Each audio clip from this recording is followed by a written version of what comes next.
தோழர்களே, உங்கள் அனைவருக்கும் வணக்கம்.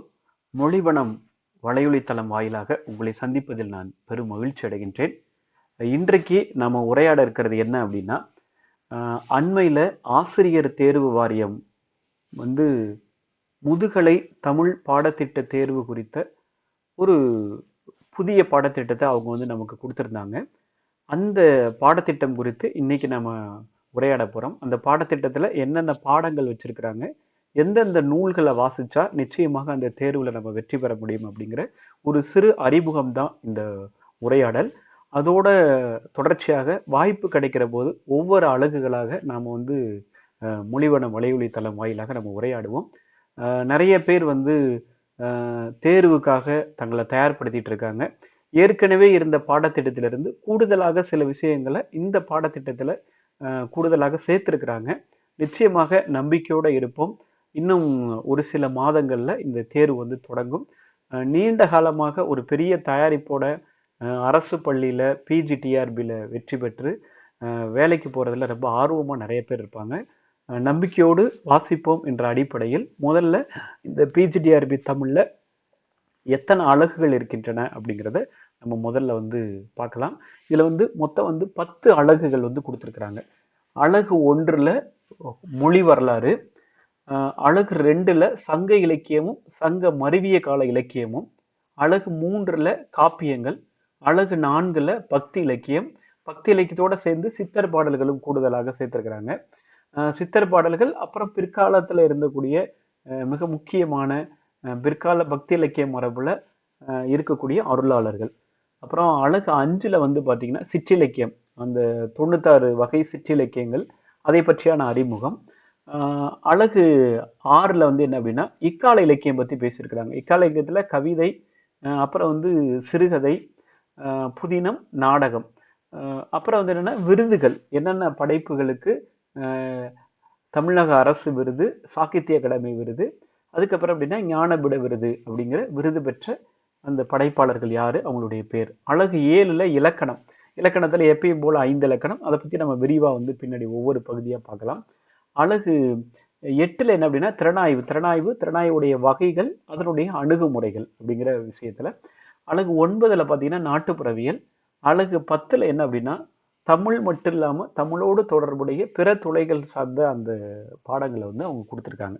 இந்த 10 அலகுகள் நம்ம பெரும்பாலும் தேர்வுக்கு தயாரிக்கிறப்ப என்னன்னா, நான் அடிக்கடி சொல்றது தான், கையில பென்சில் வச்சுக்கிட்டு இந்த பாடத்திட்டத்துல என்னென்ன கொடுத்துருக்காங்களோ அதை வரிசைப்படி அதை டிக் பண்ணிக்கிட்டே ஒன்னொன்னா படிச்சுக்கிட்டே நம்ம ஒரு நோட்பேடு, ஒரு குறிப்பேடு வச்சுக்கிட்டு அதை நம்ம படிச்சு குறிப்பெடுத்து வரும்போது நம்ம வகுப்புக்கே போகாம நம்மளால நிச்சயமாக நிறைய விஷயங்களை உள்வாங்கி நினைவுல வச்சுக்க முடியும் அப்படிங்கிறது ஒரு மிக முக்கியமான விஷயம். இப்ப இந்த 10 அலகுகளுக்கு நம்ம வாசிக்க வேண்டிய முக்கியமான இலக்கிய வரலாறு, தமிழ் இலக்கிய வரலாறுகள், நூல்கள் என்னென்ன அப்படிங்கிறத இப்ப பார்க்கலாம். முதல்ல தமிழ் இலக்கிய வரலாற்று களஞ்சியம், மதுசா விமலானந்தம் அவர்களுடைய. இது 2 தொகுதிகள் இருக்கு, 2 பகுதி. தமிழ் இலக்கிய வரலாற்று களஞ்சியம் 1, 2 அப்படின்னு. இதுல முழுக்க நிறைய தகவல்கள் இந்த நூல்ல இருக்கும். கட்டாயமா இந்த நூலை நிறைய நூலகத்துல கிடைக்கும். அப்படி இல்லைன்னா நீங்க விலைக்கு வாங்கி, இது சற்று கொஞ்சம் கூடுதலான விலைதான், ஒரு 2000 பக்கம் கிட்ட இருக்கும். 2 வால்யூமும் 2 தொகுதிகளையும் நம்ம சேர்த்தோம்னா கட்டாயமா நீங்க வாசிக்க வேண்டிய மிக முக்கியமான புத்தகம் போட்டித் தேர்வுகளுக்கு தமிழ் இலக்கிய வரலாற்று களஞ்சியம். அடுத்து என்ன அப்படின்னா சாகித்ய அகாடமியில போட்டிருக்கிற புதிய தமிழ் இலக்கிய வரலாறு. இது ஒரு 3 பகுதிகளாக பிரிச்சு போட்டிருக்கிறாங்க. 1, 2, 3 அப்படின்னு. ஒவ்வொரு பகுதியும் ரொம்ப நல்ல ஒரு கருத்தாளமிக்க, வெறுமனே தகவல் மட்டும் இல்லாம அந்த இலக்கிய வரலாற்று சார்ந்த பகுதிகள் என்ன மாதிரியான சூழல்ல, என்ன பின்புலத்துல எழுதப்பட்டது, அதனுடைய கருத்தியல் சார்ந்த விஷயங்கள் என்ன, ஒரு கட்டுரை வடிவிலையும் ஒரு ஆய்வு சார்ந்த விஷயமாகவும் இந்த இலக்கிய வரலாறை பார்க்க முடியும். ரொம்ப முக்கியமாக நாம படிக்க வேண்டிய இலக்கிய வரலாறு புதிய தமிழ் இலக்கிய வரலாறு. 3 பகுதிகள். கட்டாயமா இது சாகித்ய அகாடமி அவங்க வெளியிட்டிருக்காங்க. இந்த 3 புத்தகங்களையும் நீங்க வாங்கி படிக்கலாம். அடுத்து பார்த்தீங்க அப்படின்னா சாகித்ய அகாதமி வெளியிட்ட தமிழ் இலக்கிய வரலாறு, அவர்களுடைய வரதராஜனுடைய தமிழ் இலக்கிய வரலாறு. அப்புறம் புதிய நோக்கில் தமிழ் இலக்கிய வரலாறு தமிழண்ணல், அது மீனாட்சி புத்தக நிலையம் போட்டிருக்காங்க.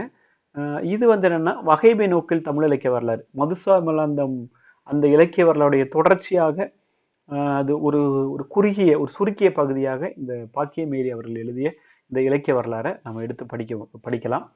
அடுத்து என்ன அப்படின்னா காக்கோ வேங்கட்ராமனுடைய தமிழ் இலக்கிய வரலாறு, இதுவும் மிக முக்கியமான ஒரு புத்தகம் தான். அப்புறம் மதுசமலத்துடைய சுருக்கி வெளியிட்ட ஒரு தமிழ் இலக்கிய வரலாறு இருக்கு, அது நிறைய கல்லூரிகள்ல பாடமா வச்சிருப்பாங்க. அடுத்து தேவிரா அவர்களுடைய தமிழ் இலக்கிய தகவல் களஞ்சியம், இது ஒரு மதிப்பெண் வினா அடிப்படையில இந்த இலக்கிய வரலாறை நீங்க படிக்கலாம். அது வந்து பேராகிராஃப் மாதிரி ஒரு பத்தியா இல்லாம தனித்தனி ஒரு மதிப்பெண் வினா மாதிரியாக இந்த இலக்கிய வரலாறு அமைஞ்சிருக்கும். கண்டிப்பா தேர்வுக்கு ரொம்ப பயனுள்ள ஒரு நூல் அது. அடுத்து எடுத்துக்கிட்டீங்க அப்படின்னா தமிழ் இலக்கிய வரலாறு சிற்பி பாலசுப்ரமணியன் அவர்களும் சேதுபதி அவர்களும் எழுதிய மிக தொகுத்த ரொம்ப முக்கியமான ஒரு இலக்கிய வரலாறு. அதுக்கு அப்புறம் நாம நிச்சயமா படிக்க வேண்டியது ஒரு 14 பாகங்கள் அடங்கிய அருணாச்சலம் அவர்களுடைய நூற்றாண்டு வாயிலான தமிழ் இலக்கிய வரலாறு. இது ரொம்ப கட்டாயமா வாசிக்க வேண்டிய ஒரு இலக்கிய வரலாற்று நூல். இதை நீங்க வந்து வாங்கி நூலகத்திலேயோ இல்லை வந்து ஏற்கனவே இது வந்து கொஞ்சம் விலை குறைவில் நிறைய இடங்கள்ல அது வந்து நீங்கள் விற்பனைக்கு வந்துச்சு. அண்மையில் வரக்கூடிய புத்தக கண்காட்சியில் சென்னையில் கிடைச்சா கூட நீங்கள் 14 தொகுதிகளையும் நீங்கள் வாங்கலாம். அடுத்து புதிய வெளிச்சத்தில் தமிழ் இலக்கிய வரலாறுன்னு பஞ்சாங்கம் ஐயா அவர்கள் வந்து அண்மையில் அன்னம் பதிப்பகம் மூலமாக வெளியிட்ட ஒரு இலக்கிய வரலாறு. இதில் சமகாலத்தோட தொடர்புடைய தமிழ் இலக்கியம் சார்ந்த, திறனாய்வு சார்ந்து, கோட்பாடு சார்ந்து, அணுகுமுறை சார்ந்து நிறைய தகவல்கள் இந்த இலக்கிய வரலாறுல இருக்கும். நீங்க அண்மையில வாசிக்க வேண்டிய முக்கியமான தமிழ் இலக்கிய வரலாறு இது. அடுத்து ஒவ்வொரு அலகுகளாக நம்ம பார்க்கலாம். முதல் அலகுல பார்த்தீங்கன்னா மொழி வரலாறு. ஏற்கனவே மொழி வரலாற்று பகுதி வந்து பிஜி டிஆர்பில இருக்கும். காலேஜ் இருக்கக்கூடிய டிஆர்பிலையும் மொழி வரலாறு தனி பாடமா இருக்கும். இதுல என்ன கொடுத்துருக்காங்க அப்படின்னா திராவிட மொழிகள் பற்றியான அறிமுகம், திராவிட மொழிகள் பற்றி நம்ம வந்து தெரிந்து கொள்ள வேண்டும். நான் ஏற்கனவே முன்னாடி சொன்ன அந்த எல்லா இலக்கிய வரலாறு நூல்களுடைய முதல் பகுதியில் இது இருக்கும், திராவிட மொழிகள். அப்புறம் தமிழ் மொழியுடைய தொன்மை, தமிழ் மொழியினுடைய தனித்தன்மை, தமிழின் கிளை மொழிகள், அப்புறம் தமிழும் உலக செம்மொழிகளும். இது கூடுதலாக இப்போ புதிதாக சேர்த்ததாக, ஏற்கனவே இருந்த பாடத்திட்டத்திலிருந்து கூடுதலாக சேர்த்ததாக பார்க்குறோம். அடுத்து புதைபொருள் ஆய்வு, பண்பாட்டு பரவல். இதில் வந்து கூடுதலாக இப்போ அண்மையில் சேர்க்கப்பட்ட புதிய பாடத்திட்டத்தில் சேர்க்கப்பட்ட பாடங்கள் அப்படின்னு சொல்கிறாங்க. நிச்சயமாக இந்த மொழி வரலாறு சார்ந்த பகுதிகளில் நீங்கள் சில நூல்களை வாசிக்க வேண்டிய தேவை இருக்குது. என்ன அப்படின்னா தமிழ் மொழி வரலாறு தேப்போ மீனாட்சி சுந்தரனார் அவருடைய நூல், தமிழ் மொழி வரலாறு சக்திவேல் அவருடைய நூல், மொழி வரலாறு அவர்களுடைய வரதராசனுடைய நூல். அடுத்து தமிழ் மொழியின் வரலாறு பரதிமாறு கலைஞர் சூரிய நாராயண சாஸ்திரியார் நூல். தமிழ் வளர்ச்சி துறையில் தமிழ் மொழி வரலாறு ஒரு நூல் போட்டிருக்காங்க, இது கண்டிப்பாக நீங்கள் வந்து படிக்கலாம். அப்புறம் மொழி நூல் அவர்களுடைய மொழி நூல் வந்து வாசிக்கலாம். இது மொழி வரலாறு சார்ந்து வாசிக்க வேண்டிய மிக முக்கியமான புத்தகம். அப்புறம் இக்கால மொழியியல் முத்து சண்முகன் அவர்களுடைய.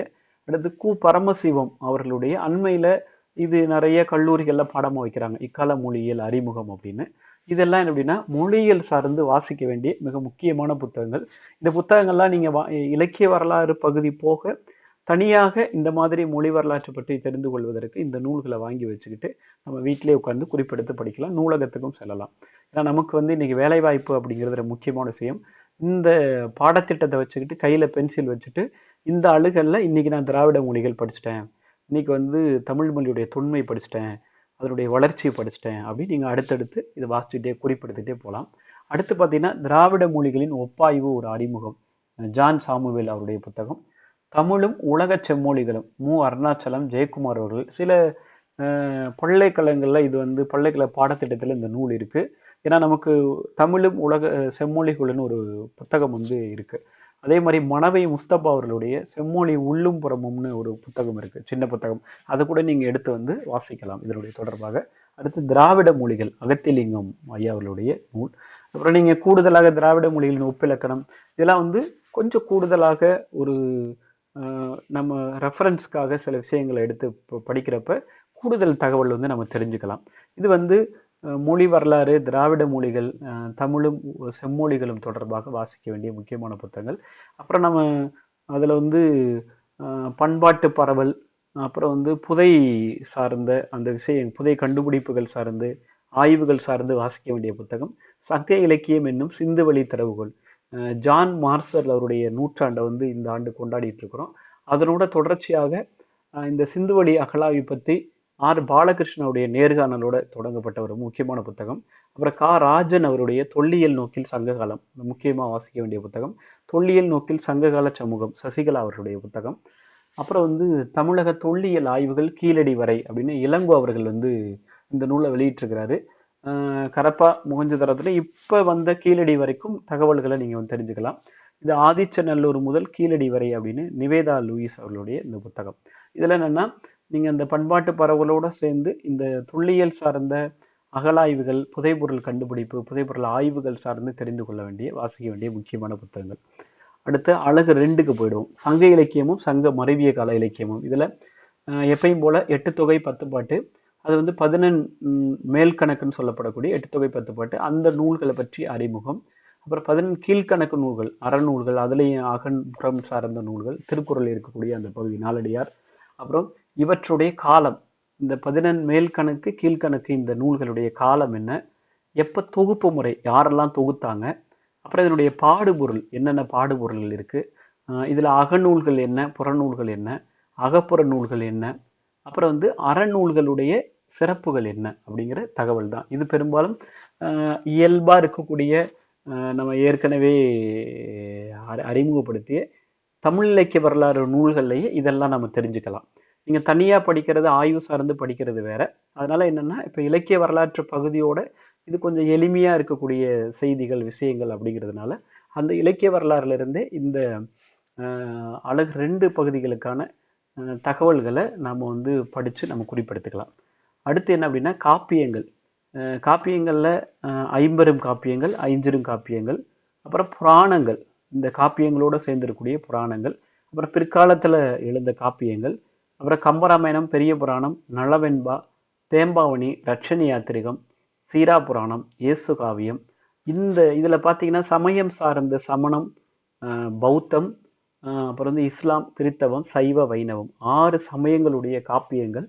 அந்த காப்பியங்கள் வந்து சமயத்தை எப்படி வந்து பரவலாக்கம் செய்து, அதனுடைய காலம் என்ன, ஆசிரியர் யாரு, அந்த ஆசிரியருடைய குறிப்புகள், அப்புறம் இந்த நூல்களுடைய சமயம் சார்ந்து வெளிவந்த இந்த புராண காப்பியங்களுடைய மைய பொருள் என்ன, மைய கரு என்ன, எப்ப பதிப்பிக்கப்பட்டது, யாரெல்லாம் உரையாசிரியர்கள், என்னென்ன உரைகள் வந்து எழுந்திருக்கு, இப்படிங்கிற விஷயங்கள் எல்லாமே நீங்க வந்து இலக்கிய வரலாறு பகுதியிலேயே இதுக்கான தகவல்கள் எல்லாமே நம்ம ஏற்கனவே சொன்ன இலக்கிய வரலாற்று பகுதியிலே இந்த விஷயங்களை, இப்ப நான் இன்னைக்கு வந்து 50 காப்பியங்கள் 2 நாள் படிக்கிறேன், 3 நாள் படிக்கிறேன்னா 50 காப்பியங்களுடைய சமயம், காலம், ஆசிரியர், மையப்பொருள், பதிப்புகள், உரைகள், இதை மட்டுமே தனியா நீங்க தொகுத்து வாசிக்கலாம். இப்படி நீங்க திட்டமிட்டு படிச்சீங்கன்னா நிறைய விஷயங்களை நம்ம வந்து தெரிஞ்சுக்கலாம். அடுத்து பக்தி இலக்கியம். பக்தி இலக்கியத்துல இப்ப ஏற்கனவே பாத்தீங்க அப்படின்னா இதுல சைவ வைணவம் சார்ந்த இலக்கியங்கள் மட்டும் பேசப்படுது. இந்த காப்பியங்கள் புராணங்களோட சேர்த்து இந்த 6 சமயங்கள் பற்றியான தகவலை நம்ம தெரிஞ்சுக்கணும். சைவம், வைணவம், சமணம், பௌத்தம், இஸ்லாம், கிறித்தவம், இந்த 6 சமயங்களை பற்றியான தான் ஏற்கனவே நம்ம இந்த அழகு 3ல இந்த காப்பிய புராணங்களோட சேர்ந்து அந்த சமயங்கள் சார்ந்த விஷயம். ஏன்னா நம்ம தமிழ் இலக்கிய வரலாறுல எடுத்துக்கிட்டாவே முதல்ல சைவமும் தமிழும், வைணவமும் தமிழும், இஸ்லாமும் தமிழும், கிறித்தவம் தமிழும், சமணமும் தமிழும், பௌத்தமும் தமிழும், இந்த 6 தமிழுக்கு அவர்கள் என்னென்ன விஷயங்களை வந்து தன்னுடைய சமயத்தை பரப்புறதுக்காக இந்த நூல்களை உருவாக்குனாங்க அப்படிங்கிறத அதனோட சேர்த்து படிச்சுக்கலாம். இந்த பக்தி இலக்கியங்களை பார்த்தீங்கன்னா 12 திருமுறைகள், 4000 திவ்ய பிரபந்தம், இந்த 2 சைவ வைணவம் சார்ந்த இந்த இலக்கியங்களுடைய அமைப்பு என்ன, ஆசிரியர்களுடைய வரலாறு என்ன, பதிப்புகள், உரைகள், இது வந்து பொது. இந்த நூல்களுடைய அமைப்பு, ஆசிரியர்கள் யாரு, பதிப்புகள் என்ன, உரைகள் என்கிறது பொதுவான. அடுத்து சித்திர பாடல்கள். சித்தர் பாடல்கள், சித்தர்களை பத்தி தனியா எடுத்துக்கலாம். இதுல அடுத்த கட்டத்துல பாத்தீங்கன்னா தாயுமானவர், பட்டினத்தார், அருணகிரிநாதர், வள்ளலார், இதுல கூடுதலாக நீங்க குமரகுருபரர் அவர்களையும் வந்து சேர்த்துக்கலாம். என்ன சிற்றிலக்கியத்திலே குமரகுருபரர் வருவதனால தனியா அவங்க கொடுத்துருக்கணும், இதுல கொடுக்கல. அந்த சித்தர் பாடலோடு சேர்த்து பிற்காலத்துல வந்து அருளாளர்கள்ல தாயுமானவர், அருணகிரிநாதர், வள்ளலார், குமரகுருபரர் 4 பேர் வந்து ரொம்ப முக்கியமானவங்க. அவங்கள பத்தியான தகவல் இதுல சைவ வைணவம் மட்டும் கொடுக்கப்பட்டதுனால ஒரு நூல் வந்து நான் அறிமுகப்படுத்துறேன், சைவமும் வைணவும். இந்து சமய விளக்க குறிப்புகள், இந்த 2 நூலும் பார்த்தீங்கன்னா இந்த டிஎன்பிசி குரூப் 8ல் இந்து சமய அறநிலைத்துறை நடத்தக்கூடிய தேர்வில் இந்த நூல் ரொம்ப ரொம்ப முக்கியமான நூல், சைவமும் வைணவமும் அப்படிங்கிற நூல். இந்த நூலை வந்து கட்டாயமாக வந்து நீங்கள் வந்து படிக்கலாம். இதில் எல்லா தகவலும் இதில் இருக்குது. அடுத்து அழகு 5ல் பார்த்தோன்னா சிற்றிலக்கியம். இதில் 96 வகை சிற்றிலக்கியங்கள் அறிமுகம். இதில் கலம்பகம், உலா, தூது, பிள்ளைத்தமிழ், குறவஞ்சி, பரணி, பள்ளு, இந்த நூல்களுடைய அமைப்பு, ஆசிரியர் வரலாறு, காலம், இதனுடைய சிறப்புகள், சிறப்பு கூறுகள் இதை வந்து தனியாக தொகுத்து கொடுத்துட்டாங்க. அதே மாதிரி தனிப்பாடல்களில் காலமேக புலவர், ஔவையார், கம்பர், ராமச்சந்திர கவிராயர், பலபட்டடை சொக்கநாத புலவர் இது எல்லாமே இலக்கிய வரலாறுலையும் இருக்கு. இந்த இலக்கிய வரலாறோட சேர்ந்து கூடுதலாக சில புத்தகங்கள்லாம் சிற்றிலக்கிய செல்வங்கள், நாவி ஜெயராமனருடைய புத்தகங்கள், 20ஆம் நூற்றாண்டு சிற்றிலக்கியங்கள், சிலம்புனா செல்வராஜ் ஐயா அவருடைய காலச்சுவடு பதிப்பகம் வெளியிட்ட நூல். இது வந்து மணிவாசர் பதிப்பகம் சிற்றிலக்கிய செல்வங்கள். இந்த நூல்கள் இதோட சிற்றிலக்கிய ஆராய்ச்சின்னு சில புத்தகங்கள் இருக்கு, கண்ணன் அவர்களுடைய. இது வந்து கூடுதலாக நீங்க ஏன்னா இலக்கிய வரலாறோட சேர்ந்து கூடுதலாக சில சிற்றிலக்கிய சொற்பொழிவுகள் சில புத்தகங்கள் வந்து நிறைய பல்கலைக்கழகங்கள்ல ஒரு ரொம்ப பழமையான கல்லூரியுடைய நூலகத்துல அந்த நூல் இருக்கும். நாங்க முதுகலை படிக்கிறப்ப மதுரை தியாகராசர் கல்லூரியில இந்த சொற்பொழிவுகள் சார்ந்த நூல்களே நிறைய இருக்கும். 10 பாட்டு சொற்பொழிவுகள், 8 தொகை சொற்பொழிவுகள். அது வந்து இன்னைக்கு நிறைய பேர் அதை வந்து படிக்காம இருக்கிறாங்க. ஆனா அந்த நூல்கள்லே வந்து பாத்தீங்க அப்படின்னா அவ்வளவு சொற்பொழிவுகள் சார்ந்த நூலே அவ்வளவு தகவல் கிடைக்கும். அதையும் நீங்க வந்து இதனோட சேர்த்து நீங்க வந்து படிச்சுக்கலாம். அடுத்து அழகு 6ல என்னன்னா இக்கால இலக்கியம். இதுல வந்து கவிதையில இவங்க கொடுத்துருக்கிற பெயர்கள் இருக்கக்கூடிய கவிஞர்களை மட்டும் எடுத்து வச்சு கூட நீங்க தனியாக தகவல் படிக்கலாம். நீங்க கூடுதலா படிக்காம இதுல என்ன இருக்கோ அதை மட்டும் படிங்க. ஏன்னா எப்படி வந்து வினாத்தாள் எடுக்கிறப்ப வினாத்தாள் தயாரிக்கிற போது இந்த பேர்கள்ல இருக்கக்கூடிய குறிப்புகள்ல வச்சுதான் அவங்க வந்து வினாத்தாள் எடுப்பாங்க. அப்ப நம்ம இதுல பட்டியல்ல தவிர நீங்க படிக்க வேண்டிய அவசியம் கிடையாது. இதுல இருக்கிற பேர்கள்ல இருக்கக்கூடிய கவிஞர்களை மட்டும் நீங்க படிச்சா போதும். பாரதியார், கவிமணி தேசிய விநாயகம் பிள்ளை, பாரதிதாசன், முடியரசன், சுரதா, நாமக்கல் கவிஞர் நாமக்கல் வே ராமலிங்கனார், பட்டுக்கோட்டை கல்யாண சுந்தரம், உடுமலை நாராயணகவி, கண்ணதாசன், மருதகாசி, வாலி, அப்துல் ரகுமான். இதுல பாத்தீங்கன்னா மரபு கவிதை, அதனோடு வந்த புது கவிதை, அப்புறம் திரை கவிதைகள் அப்படின்னு பிரிச்சிருக்கிறாங்க. அப்புறம் வானம்பாடி சார்ந்த கவிஞர்கள். அதுல பாத்தீங்கன்னா ஈரோடு தமிழன்பன், மேத்தா, வைரமுத்து, சிற்பி, மீரா, பிரம்மில் நவீன கவிதைகள் சார்ந்த மரபு. அப்புறம் இன்குலாப் மார்க்சிய அடிப்படையில் எழுதப்பட்டது. ஈரா மீனாட்சி அவங்களுடைய படைப்புகள். இதுல இருக்கிற பெயர்கள் மட்டுமே வந்து இருக்கிற கவிஞருடைய தகவல்களை மட்டும் நீங்க தெரிஞ்சுக்கிட்டா போதும். சிறுகதையில வாவேசு ஐயர், புதுமை பித்தன், மௌனி, PS ராமையா, கு அழகிரிசாமி, வள்ளிக்கண்ணன், குப்ப ராசகோபாலன், அகிலன், வண்ணதாசன், ஆர் சூடாமணி, அம்பை. இந்த பட்டியலில் இருக்கக்கூடிய அவங்க பலர்ச்சியான அந்த படைப்பாளர் பற்றியான குறிப்புகள், அவங்க எழுதிய நூல்கள், பரிசு பெற்ற நூல்கள், இதெல்லாம் நீங்க தகவல்ல வந்து நீங்க தெரிஞ்சுக்கலாம். அவர்களுடைய மிக முக்கியமான படைப்பு எது, கதையோ முக்கியமான கதை எது, நாவல் எது அப்படின்னு நம்ம பார்க்கறது. புதினத்துல பாத்தீங்கன்னா மாயிரம் வேதநாயகம் பிள்ளை, ராஜமையர், மாதவையா, கல்கி, மு வரதராசன், ஜெயகாந்தன், தி ஜானகிராமன், கி ராஜநாராயணன், ராஜம் கிருஷ்ணன், இந்திரா பார்த்தசாரதி, எழுத்தாளர் பாமா இவருடைய படைப்புகள். அடுத்து நாடகத்துல மனோன்மணியம் சுந்தரனார், சங்கரதாஸ் சுவாமிகள், பம்மல் சம்பந்தனார், CN அண்ணாதுரை, கலைஞர் மு கருணாநிதி, PS ராமையா, RS மனோகர். அப்புறம் நவீன நாடக முயற்சிகள். இன்னைக்கு நவீன நாடகங்கள்ல யாரெல்லாம் வந்து பங்கெடுத்துட்டு இருக்காங்க, அந்த நாடக குழுக்கள், அவங்களுடைய செயல்பாடுகள், அவங்களுடைய மிக முக்கியமான நாடகங்கள், அது குறித்து நம்ம தனியாவே பேசலாம். ஒவ்வொரு அழகாவே நம்ம தனியாவே பார்க்கலாம். விருதுகள் அப்படின்னு பார்க்குறப்ப தமிழக அரசு விருது பெற்ற மிக முக்கியமான படைப்புகள் இந்த 4ல ஞானபீட விருது ஏற்கனவே நம்ம அகிலன் சித்திரபாவை, அடுத்து ஜெயகாந்தன் வாங்கினார். அதுக்கப்புறம் பெருசா தமிழ்ல யாரும் ஞானபீட விருது வாங்கல. சாகித்ய அகாடமி விருது பெற்ற படைப்புகள் ராபி சேதுபதியுடைய தமிழின்பத்திலிருந்து இப்ப வரைக்கும் நூல்களை வந்து நம்ம தேவி பாரதியுடைய நீர்வழிப்படும் இப்ப வரைக்கும் இருக்கக்கூடிய நூல்கள் வரைக்கும் நம்ம வந்து தெரிஞ்சு வச்சுக்கிறது ரொம்ப முக்கியம். அடுத்து இதுல வந்து சில முக்கியமான புத்தகங்கள், நவீன தமிழ் இலக்கிய அறிமுகம், சும்மா ஒரு கையேடு மாதிரி ஜெயமோகனுடைய அவருடைய புத்தகங்கள் படிக்கலாம்.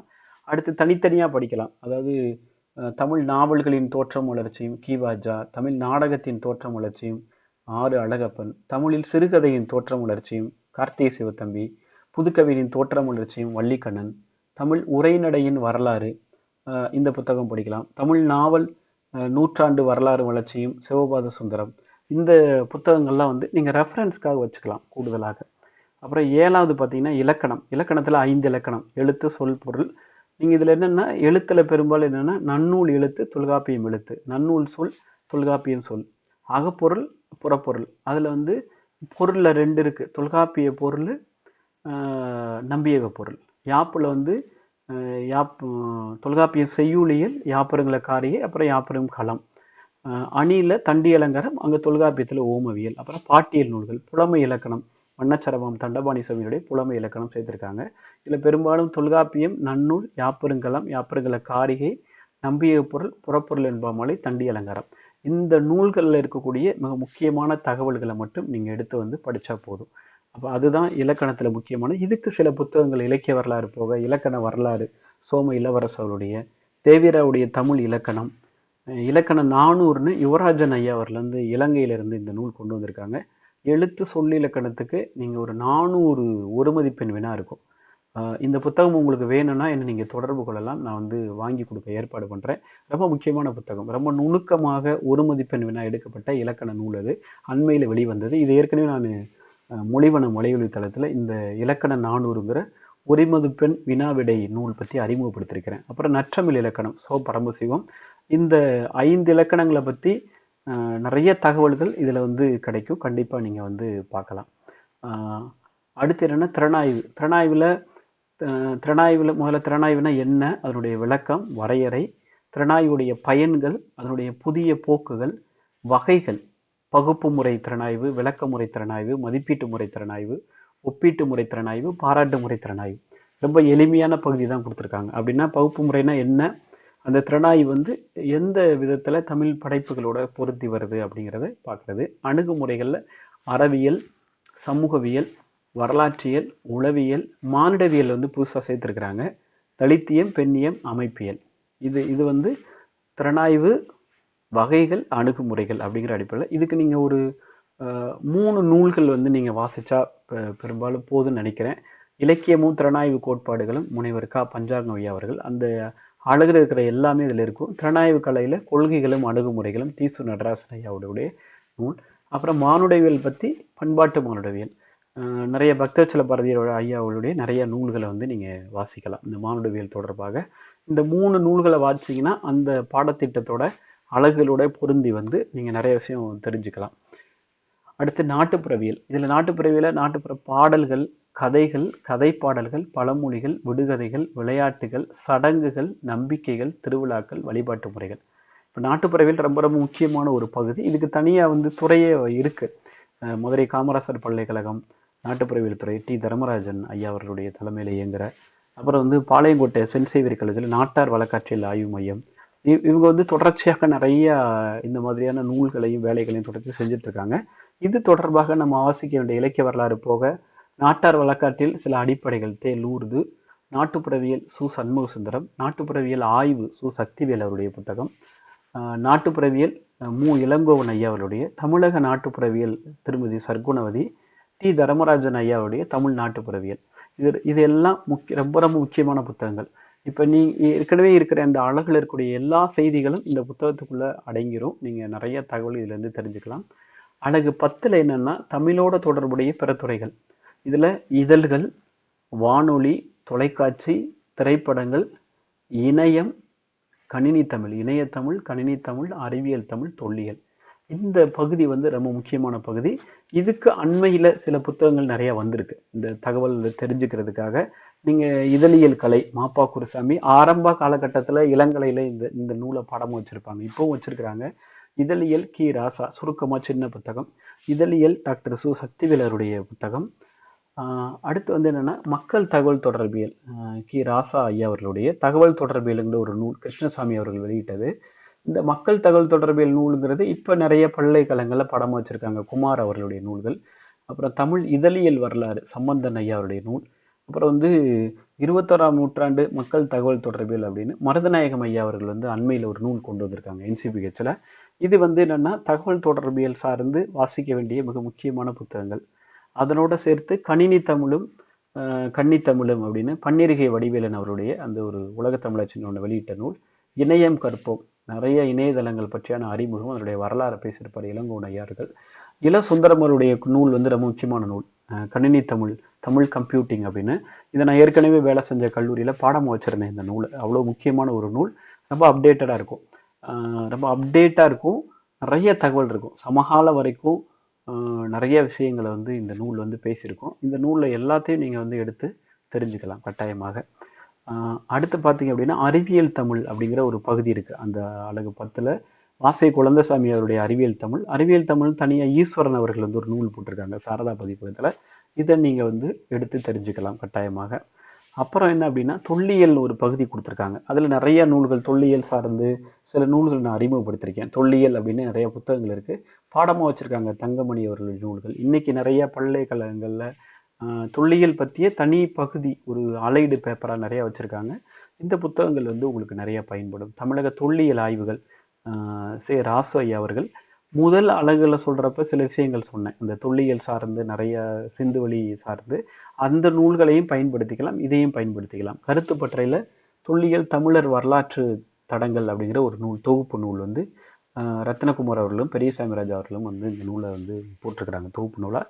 இதெல்லாம் ரொம்ப ரொம்ப ஒரு முக்கியமான நூலாக நான் வந்து பார்க்குறேன். அப்போ இந்த 10 அலகுகள் 10 அலகுகளையும் இந்த இலக்கிய வரலாற்று நூல்கள் போக கூடுதலாக அதனுடைய சார்புடைய நிறைய நூல்கள் வந்து தமிழில் இருக்குது. அந்த நூல்களை நீங்கள் வாசிச்சிங்கன்னா கட்டாயமாக தேர்வில் வெற்றி பெறுவீங்க அப்படின்னு நான் நம்புகிறேன். எப்பயுமே நம்பிக்கையோடு இருந்து வாசிக்கிறது முக்கியம்.